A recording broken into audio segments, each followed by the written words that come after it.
বিদায় কথাটা শুনে আপনজন করে এবং ভালোবাসার করতে সেটা আলাদাই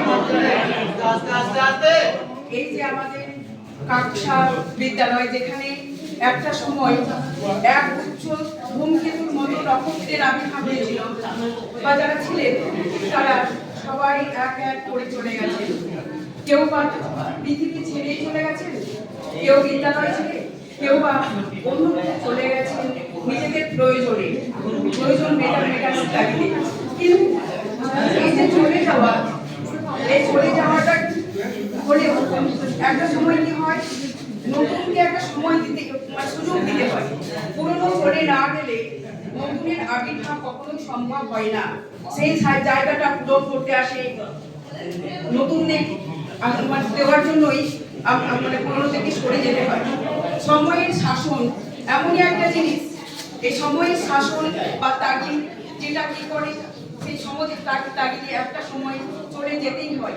হয়তো একটা সময় আমরা কখনো একত্রিত হতে পারি, বা কোথাও রেস্তোরাঁয় কোনো স্টেশনে হয়তো পরিবেশন আমাদের দেখা হতে পারে, কিন্তু সেটা এতই ব্যস্ততার মাঝে যে কোথায় যেন আমরা ভুলে যাই, ব্যস্ততার মধ্যে আটকে থাকি বলে সেই সুযোগটা আর দিতে পারি না, সেইভাবে আর দেখা হয় না।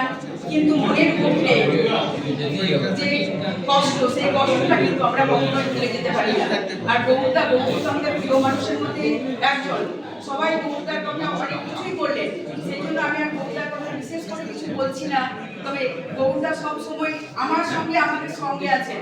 কেন বলি, প্রথম যখন আসি গৌরদার হাতে আমাদের সার্ভিস বুক লেখা হয়েছিল, তাই আমরা যখন অবসর নেব তখনও কিন্তু আমাদের সাথে গৌরদার হাতে লেখা আমাদের সঙ্গেই থাকবে।